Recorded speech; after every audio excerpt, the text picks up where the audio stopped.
Movie की शुरुआत में हमें बर्नी नाम के एक लड़के को दिखाया जाता है जो अपने फ्रेंड के साथ डेट पर जाता है, जहां पर उन्हें दो लड़कियां मिलती है जिसमें से एक का नाम मिरियम होता है। बर्नी को मिरियम बहुत ही ज्यादा पसंद आती है, इसलिए दोनों आपस में बहुत सारी बातें करते हैं और बातों ही बातों में बर्नी मिरियम से कहता है कि क्यों ना हम साथ में समंदर की सैर पर चले। असल में वो एक कोस्ट गार्ड होता है, इसीलिए वहाँ पर बार में बैठे एक आदमी से उसकी बोट मांगता है और उसी शाम को वो मिरियम को अपने साथ समंदर के बीच में ले जाता है, जहाँ पर वो दोनों एक दूसरे के साथ बहुत अच्छा टाइम स्पेंड करते हैं और ये दोनों एक दूसरे को पसंद करने लगे थे। इसी तरह से कुछ वक्त बीत जाता है और अब बर्नी और मिरियम दोनों रिलेशनशिप में होते हैं और वो दोनों शादी करना चाहते थे।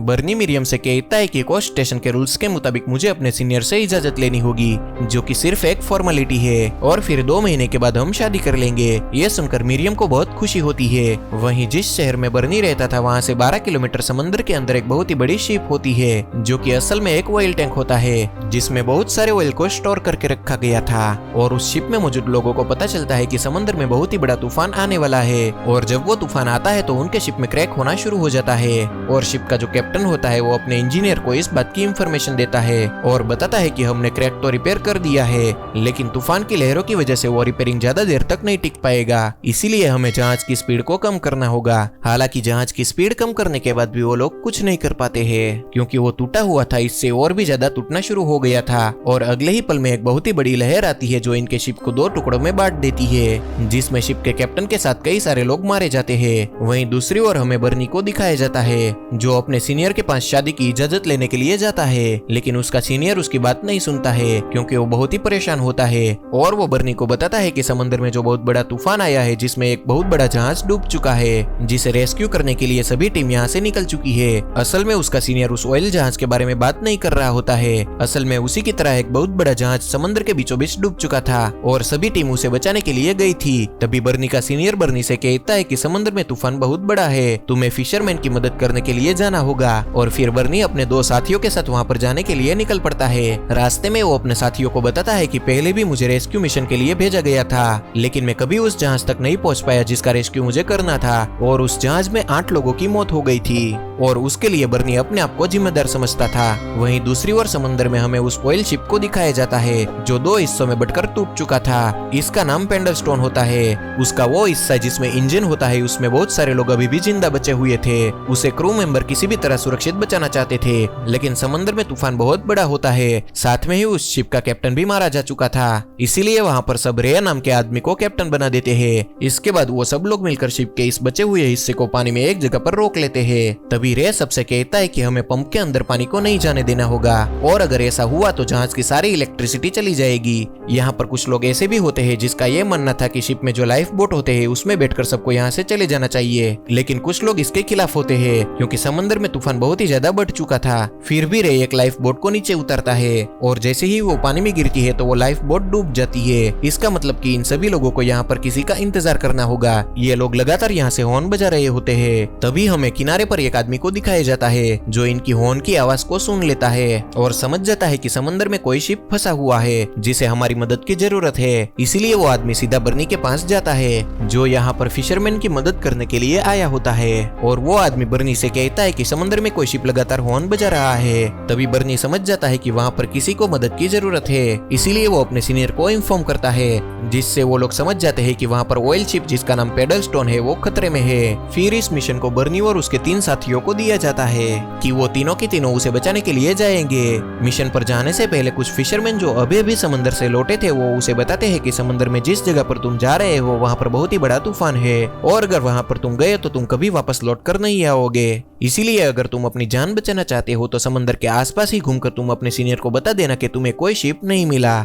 जिससे तुम्हारी जान बच जाएगी। लेकिन बर्नी ऐसा बिल्कुल नहीं करना चाहता था क्योंकि पिछली बार वो उस शिप को नहीं ढूंढ पाया था जिसे बचाने के लिए उसे जाना था, जिसका गिल्ट आज तक उसके दिल में था। इसीलिए बर्नी तय करता है कि वो किसी भी कीमत पर उन लोगों को बचाएगा और फिर वो अपने 3 साथियों के साथ अपने रेस्क्यू बोट से उस तरफ निकल पड़ता है जिस तरफ उसे पेडलस्टोन के होने का अंदाज था। असल में उसे उस शिप की लोकेशन के बारे में कुछ भी पता नहीं था। फिर वो लोग धीरे धीरे उस तरफ आगे बढ़ना शुरू कर देते हैं। तभी उसके सामने एक बहुत ही बड़ी लहर आती है और इसके पास जो रेस्क्यू बोट थी उस बोट से इस लहर को पार करना पूरी तरह से नामुमकिन था। इसीलिए वो सबके सब डर जाते हैं और उन सबको ऐसा लगता था कि अब उन्हें यहाँ से वापस चले जाना चाहिए, लेकिन बर्नी किसी भी कीमत पर उस शिप तक पहुंचना चाहता था। इसीलिए वो उस लहर से टकराकर किसी भी तरह से वहां से बचकर आगे बढ़ता है। लेकिन तभी एक और बड़ी लहर आ जाती है और उस लहर में भी वो लोग किसी तरह से बच जाते हैं। लेकिन इनका जो कंपास होता है जिससे इन लोगों को दिशा का पता चल सकता था और पता चल सकता था कि इन लोगों को कहां पर जाना है, वो कंपास पानी में डूब जाता है और फिर ये लोग लहरों के विपरीत चलते हुए आगे बढ़ना शुरू कर देते हैं।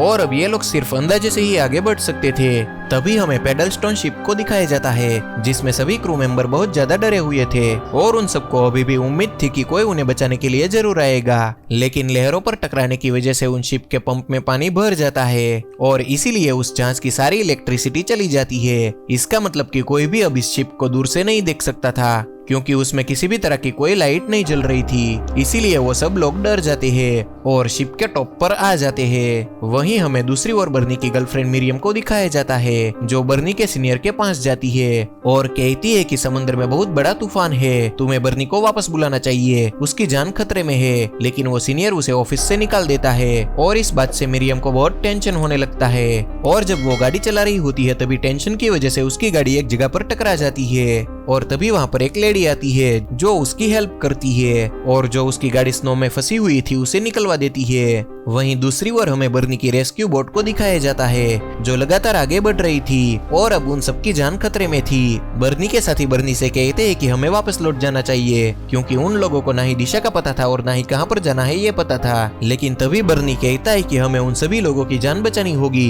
क्योंकि पहले से ही बर्नी के दिल में एक गिल्ट होता है कि पिछली बार वो उस शिप को नहीं ढूंढ पाया था जिसे रेस्क्यू करने के लिए उसे भेजा गया था और ये तूफान पिछले तूफान से भी बड़ा होता है। फिर भी बर्नी लगातार आगे बढ़ता जाता है और फिर उसके साथी भी उसका साथ देने के लिए रेडी हो जाते हैं और जल्दी ही वो लोग तूफान की लहरों का सामना करते हुए पेडलस्टोन शिप तक पहुंच जाते हैं। ये लोग देखते हैं कि उसमें कोई भी नहीं होता है, लेकिन जब ये लोग टॉप पर देखते हैं तो वहाँ पर बहुत सारे सर्वाइवर होते हैं जिसे देखकर बर्नी और उसके सभी साथी परेशान हो जाते हैं क्योंकि इनकी बोट में उतनी जगह नहीं थी कि वो सबको उस जगह से सुरक्षित ले जा सके और अगर वो लोग इस जगह पर कुछ लोगों को छोड़कर जाते हैं तो जब तक वो वापस आएंगे तब तक वो पूरा शिप डूब जाएगा। और अब बर्नी की बोट पर आने के लिए कुछ लोग वहां से ही कूद जाते हैं, लेकिन समंदर की लहरें इतनी तेज होती है कि उनमें से कई लोग वहीं पर ही मारे जाते हैं। लेकिन बर्नी इनमें से 32 लोगों को अपनी रेस्क्यू बोट पर ले लेता है जो कि एक बहुत ही बड़ा रिस्क था क्योंकि इतना ज्यादा भार उठाने के लिए ये बोट नहीं बनाई गई थी। पेडलस्टोन शिप पूरी तरह से खाली हो जाने के बाद इन सबकी आंखों के सामने वहीं पर ही समंदर में डूब जाता है। इसका मतलब कि बर्नी ने यहाँ पर आने में अगर थोड़ी सी भी देरी कर दी होती तो ये सबके सब वहाँ पर मारे जाते और फिर बर्नी शहर की ओर वापस जाने लगता है। लेकिन सबसे बड़ी दिक्कत ये थी कि उसे दिशा का कुछ भी पता नहीं था क्योंकि उसका कंपास खो चुका था और बिना कंपास के उसे पता नहीं चल सकता था कि किस तरफ जाने से वो किनारे तक पहुंच जाएंगे। और फिर वो अपने सीनियर को रेडियो से कांटेक्ट करता है और उन्हें पूरी सिचुएशन के बारे में बताता है। तभी उसका सीनियर उसे कहता है कि वहीं पर पास में एक शिप है, तुम्हें किसी भी कीमत पर वहां पर पहुंचना होगा और सबको उस शिप में छोड़ना होगा। असल में रेस्क्यू चीफ को पता था कि पूरी बोट में 36 लोग हैं और इतने भारी वजन के साथ रेस्क्यू बोट को किनारे तक लाना नामुमकिन है।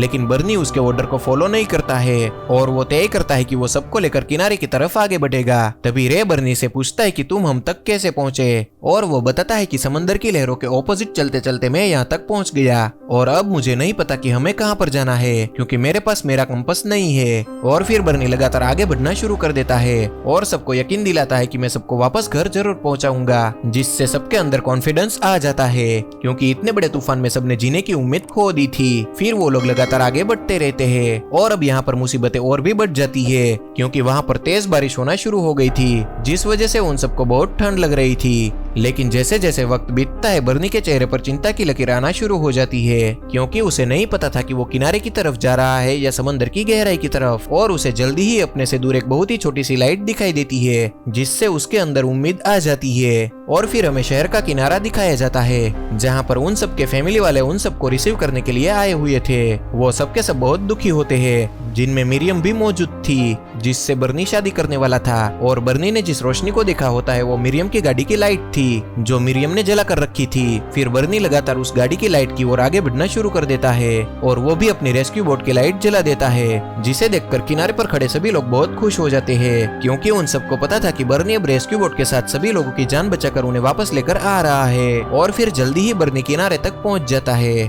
किनारे पर आने के बाद बर्नी और उसके तीनों साथियों को लोग बहुत प्रेस करते हैं, क्योंकि इन चारों ने एक छोटी सी रेस्क्यू बोट के सहारे 32 लोगों की जान बचाई थी। और ऐसा इतिहास में पहली बार हुआ था, क्योंकि आज तक किसी ने भी इतनी छोटी सी रेस्क्यू बोट के सहारे इतने ज्यादा लोगों की जान नहीं बचाई थी, जो 18 फरवरी सन 1952 में घटी थी। और जिन चारों लोगों ने मिलकर 32 लोगों की जान बचाई थी, उसमें बर्नी, रिचर्ड, एंडी और एरविन थे। और उन चारों को ब्रेवरी अवार्ड से सम्मानित किया गया। फिर 2 महीने के बाद बर्नी और मिरियम की शादी हो जाती है। और इसी के साथ हमारी ये मूवी यहाँ पर खत्म होती है। तो दोस्तों, अगर आपको हमारी ये वीडियो अच्छी लगी हो तो प्लीज लाइक करें, शेयर करें और सब्सक्राइब करना बिल्कुल भी ना भूलें।